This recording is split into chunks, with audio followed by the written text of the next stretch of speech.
আমরা এখন মধ্যযুগে নাই, আমরা আধুনিক যুগে। ধর্ষকের সর্বোচ্চ শাস্তি হিসেবে প্রকাশ্যে মৃত্যুদণ্ড প্রসঙ্গে স্বরাষ্ট্রমন্ত্রীর সাম্প্রতিক মন্তব্যকে কেন্দ্র করে রাজনৈতিক অঙ্গনে নতুন বিতর্ক সৃষ্টি হয়েছে।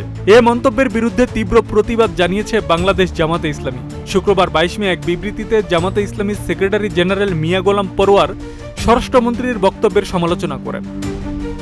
তিনি বলেন, মাননীয় স্বরাষ্ট্রমন্ত্রী ধর্ষকের সর্বোচ্চ শাস্তি প্রকাশ্যে মৃত্যুদণ্ড প্রদানকে মধ্যযুগীয় বলে মূলত তিনি রাসূল সাল্লাল্লাহু আলাইহি সাল্লামের বিচার ব্যবস্থাকে অবজ্ঞা করেছেন। দেশের মুসলিম জনগোষ্ঠী মনে করেন স্বরাষ্ট্রমন্ত্রীর এই মন্তব্য রাসূল সাল্লাল্লাহু আলাইহি সাল্লামের বিচার ব্যবস্থার প্রতি চরম অবমাননার শামিল। তিনি ক্ষোভ প্রকাশ করে বলেন, সরকারি দলের নীতি নির্ধারকগণ প্রায়শই মদিনার সনদের আলোকে রাষ্ট্র পরিচালনা এবং শরিয়া বিরোধী কোনো আইন প্রণয়ন না করার মৌখিক অঙ্গীকার ব্যক্ত করে থাকেন, অথচ বাস্তব ক্ষেত্রে ইসলামী শরিয়া আইনকে মধ্যযুগীয় বলে হ্যায় প্রতিপন্ন করার মাধ্যমে তাদের আদর্শিক দেউলিয়াত্ব, সস্তা রাজনৈতিক অবস্থান এবং চরম দ্বিচারিতারই বহিঃপ্রকাশ ঘটালো।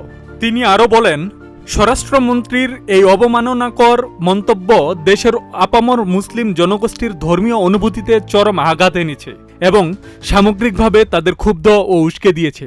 দেশের ধর্মপ্রাণ নাগরিক সমাজ মনে করেন এই মন্তব্যের মাধ্যমে স্বরাষ্ট্রমন্ত্রী ইসলামী শরিয়া আইনের প্রতি চরম অবমাননা প্রদর্শন করেছেন।